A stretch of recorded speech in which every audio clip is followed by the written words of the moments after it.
दुख का अधिकार। मनुष्य की पोशाकें उन्हें विभिन्न श्रेणियों में बांट देती है। प्राय पोशाक ही समाज में मनुष्य का अधिकार और उसका दर्जा निश्चित करती है। वह हमारे लिए अनेक बंद दरवाजे खोल देती है, परंतु कभी ऐसी भी परिस्थिति आ जाती है कि हम जरा नीचे झुककर समाज की निचली श्रेणियों की अनुभूति को समझने की चेष्टा करें तो हमारी पोशाक ही बंधन और बड़प्पन बन जाती है। जैसे वायु की लहरें कटी हुई पतंग को सहसा भूमि पर नहीं गिर जाने देती, उसी तरह खास परिस्थितियों में हमें हमारी पोशाक ही झुक सकने से रोके रहती है। बाजार में फुटपाथ पर कुछ खरबूजे डलिया पर कुछ जमीन पर बिक्री के लिए रखे थे। खरबूजों के समीप एक अधेड़ उम्र की औरत बैठी रो रही थी। खरबूजे बिक्री के लिए थे, परंतु उन्हें खरीदने के लिए कोई कैसे आगे बढ़ता। खरबूजों को बेचने वाली तो कपड़े से मुंह छिपाए सर को घुटने पर रखे फफक फफक कर रो रही थी।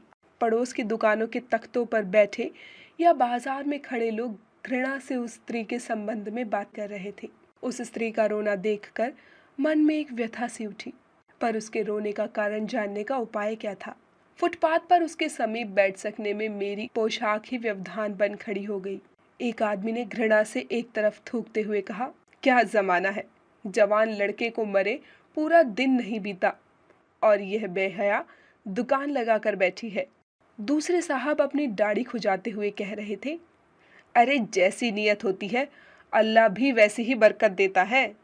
सामने के फुटपाथ पर खड़े एक आदमी ने दिया सलाई की तीली से कान खुजाते हुए कहा, अरे इन लोगों का क्या है, ये कमीने लोग रोटी के टुकड़े पर जान देते हैं।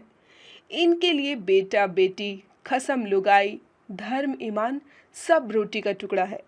परचून की दुकान पर बैठे लाला जी ने कहा, अरे भाई उनके लिए मरे जिए का कोई मतलब ना हो, पर दूसरे के धर्म ईमान का तो ख्याल रखना चाहिए।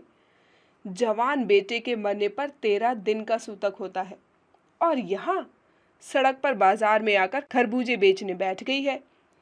1000 आदमी आते जाते हैं, कोई क्या जानता है कि इसके घर में सूतक है। कोई इसके खरबूजे खा ले तो उसका ईमान धर्म कैसे रहेगा। क्या अंधेर है। पास पड़ोस की दुकानों में पूछने से पता लगा उसका 23 बरस का जवान लड़का था। घर में उसकी बहू और पोता पोती है। लड़का शहर के पास 1.5 बीघा जमीन में कछिहारी करके परिवार का निर्वाह करता था। खरबूजों की डलिया बाजार में पहुंचाकर कभी लड़का स्वयं सौदे के पास बैठ जाता, कभी माँ बैठ जाती। लड़का परसों सुबह मुंह अंधेरे बेलों में से पके खरबूजे चुन रहा था। गीली मेड़ की तरावट में विश्राम करते हुए एक सांप पर लड़के का पैर पड़ गया। सांप ने लड़के को डस लिया। लड़के की माँ बावली होकर ओझा को बुला लाई। झाड़ना फूकना हुआ। नाग देव की पूजा हुई। पूजा के लिए दान दक्षिणा चाहिए। घर में कुछ आटा और अनाज था, वह दान दक्षिणा में उठ गया। माँ, बहू और बच्चे भगवना से लिपट लिपट कर रोए, पर भगवना जो एक दफे चुप हुआ तो फिर न बोला। सर्प के विष से उसका सब बदन काला पड़ गया था। जिंदा आदमी नंगा भी रह सकता है, परंतु मुर्दे को नंगा कैसे विदा किया जाए। उसके लिए बाजार की दुकान से नया कपड़ा तो लाना ही होगा, चाहे उसके लिए माँ के हाथों की छन्नी ककना ही क्यों ना बिक जाए। भगवाना परलोक चला गया। घर में जो कुछ चूनी भूसी थी उसे विदा करने में चली गई।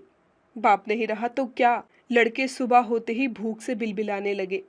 दादी ने उन्हें खाने के लिए खरबूजे दे दिए, लेकिन बहू को क्या देती। बहू का बदन बुखार से तवे की तरह जल रहा था। अब बेटे के बिना बुढ़िया को कोई कुछ उधार भी क्यों देता। बुढ़िया रोते रोते और आंखें पोंछते पोंछते भगवाना के बटोरे हुए खरबूजे डलिया में समेटकर बाजार की ओर चली। और चारा भी क्या था। बुढ़िया खरबूजे बेचने का साहस करके आई थी, परंतु सिर पर चादर लपेटे, सिर को घुटने पर टिकाए हुए फफक फफक कर रो रही थी। कल जिसका बेटा चल बसा, आज वह बाजार में सौदा बेचने चली है। हाय रे पत्थर दिल। उस पुत्र वियोगिनी के दुख का अंदाजा लगाने के लिए पिछले वर्ष अपने पड़ोस में पुत्र की मृत्यु से दुखी महिला की बात सोचने लगा। वह संभ्रांत महिला पुत्र की मृत्यु के बाद 2.5 मास तक पलंग से उठ न सकी थी। उन्हें 15-15 मिनट बाद पुत्र वियोग से मूर्छा आ जाती थी। 2-2 डॉक्टर सिराहने बैठे रहते थे। बर्फ सिर पर रखी जाती।